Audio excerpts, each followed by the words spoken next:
بسم اللہ الرحمن الرحیم۔ کہیں ہم بے وفا تو نہیں؟ جی ہاں، اکثر انسان بے وفا تب کہلاتا ہے جب وہ اپنے مقصد پہ عمل نہ کرے یا پھر کسی کے احسان کا حق ادا نہ کرے۔ کیا ہم اپنے رب کے وفادار بندے ہیں؟ اللہ کریم قرآن مجید میں فرماتا ہے، میں نے جن اور انسان کو میری عبادت کے لیے پیدا کیا، کیا ہم روزانہ اس کی عبادت کرتے ہیں؟ اللہ کریم قرآن شریف کی سورہ رحمان میں فرماتا ہے، تم اپنے رب کی کون کون سی نعمتوں کو جھٹلاؤ گے؟ کیا ہم نے اپنے رب کی نعمتوں کا شکر ادا کیا؟ آج ہم خود بے وفا بنے گھوم رہے ہیں اور دوسروں کو وفا کی سیکھ دے رہے ہیں۔ اللہ کریم ہمیں اپنا سچا پکا وفادار بندہ اور بندی بنائے۔ میری تو قسمت ہی خراب ہے، یہ کہنے والے لوگ سن لیں۔ انسان اگر اپنے مقصد میں کامیاب نہ ہو یا کوئی کچھ پریشانی آ جائے تو کہتا ہے کہ میری تو قسمت ہی خراب ہے۔ ایسا جملہ کہنے سے بچیں، کیونکہ ہمارے اعمال اتنے اچھے نہیں کہ ہمارے ساتھ سب اچھا ہی ہو۔ اور رہی بات قسمت کی، تو دنیا میں اتنے مذہب ہونے کے باوجود مذہب اسلام میں پیدا ہونا کم و بیش 1,24,000 انبیاء کرام میں تمام نبیوں کے سردار حضور صلی اللہ علیہ وسلم کی امت میں جگہ ملنا یہ اچھی قسمت نہیں تو کیا ہے؟ لیکن انسان غور نہیں کرتا۔ بہتر ہے ہم اپنے اعمال کو درست کریں، قسمت اپنے آپ درست ہوتی نظر آئے گی۔ ہماری مصیبت کا اللہ کو کتنا احساس ہے۔ نبی کریم صلی اللہ علیہ وسلم نے فرمایا کہ مسلمان جب بھی کسی پریشانی، بیماری، رنج و ملال، تکلیف اور غم میں مبتلا ہو جاتا ہے، یہاں تک کہ اگر اسے کوئی کانٹا بھی چبھ جائے، اللہ تعالیٰ اسے اس کے گناہوں کو مٹا دیتا ہے۔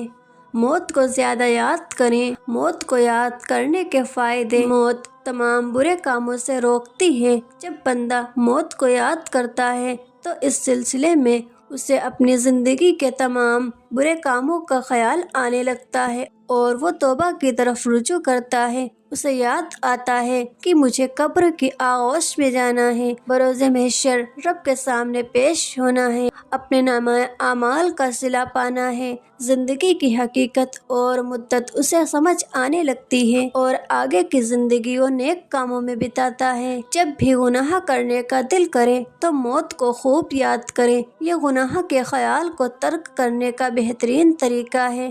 اللہ کریم ہمیں اپنی قبر کی فکر و تیاری کرنے کی توفیق عطا فرمائے، آمین۔ جہنم کی آگ کا اندازہ کیسے لگائیں؟ اس گرمی سے اس گرمی کا اندازہ لگائیں۔ آج اس دنیا کی گرمی سے ہمارا حال بے حال ہو گیا ہے۔ اگر ہم تھوڑی دیر دھوپ میں نکل جائیں تو سارے کپڑے پسینے سے تر ہو جاتے ہیں۔ ذرا غور کریں، دنیا کی آگ تو جہنم کی آگ کے 70 حصوں میں سے ایک حصہ ہے، اور اس ایک حصے کا یہ عالم ہے تو دوزخ کے 70 حصوں کا کیا عالم ہوگا۔ جہنم کی آگ 1000 برس تک دہکائی گئی، یہاں تک کہ بالکل لال ہو گئی، پھر 1000 برس تک اور جلائی گئی، یہاں تک کہ سفید ہو گئی، پھر 1000 برس تک اور جلائی گئی، یہاں تک کہ بالکل کالی ہو گئی، اور اب کالی ہی ہے، اس میں روشنی کا نام و نشان نہیں۔ اللہ کریم ہمیں اپنے گناہوں سے سچی توبہ کرنے اور موت کو یاد کرنے کی،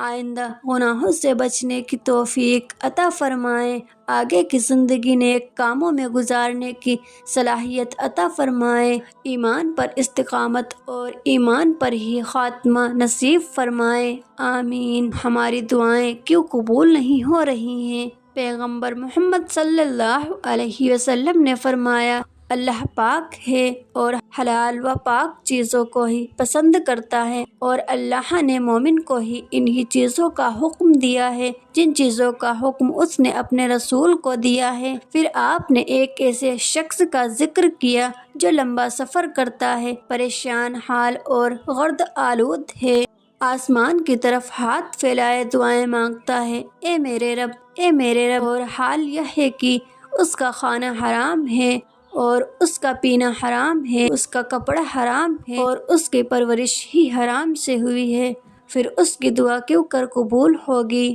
سب سے بہترین دوا کیا ہے؟ رسول اللہ صلی اللہ علیہ وسلم نے فرمایا، سب سے بہترین دوا قرآن ہے۔ علماء کرام فرماتے ہیں کہ قرآنی آیات کے مفہوم کے مطابق جس بیماری کے لیے جو آیت مناسب ہو، اس آیت کو پڑھنے سے انشاءاللہ شفا ہوگی، اور یہ صحابہ کرام کا معمول تھا۔ بہن کی فضیلت، حضرت علی رضی اللہ تعالی عنہ فرماتے ہیں، تم جب اپنی بہن کے گھر جاؤ تو اپنی اوقات کے حساب سے کچھ لے جاؤ، کیونکہ تمہاری بہن کا تم پر حق اسے والدین کی وراثت سے ملا ہے، اور انتہائی بد نصیب ہے وہ شخص جس کی بہن ناراض ہو اور اس کی بہن کی موت ناراضگی کی حالت میں ہو جائے۔ رب کا شکر ادا کرو کہ رب نے تمہیں یہ پاکیزہ رشتہ عطا کیا اور تمہیں تمہاری دکھوں کا سہارا عطا کیا ہے۔ توبہ کی فضیلت، جس شخص نے توبہ کی اور ایمان قبول کیا اور نیک کام کیے تو ان لوگوں کی برائیوں کو اللہ نیکیوں میں بدل دے گا، اور اللہ تو بڑا بخشنے والا مہربان ہے۔ آمین یا رب العالمین۔ جزاک اللہ۔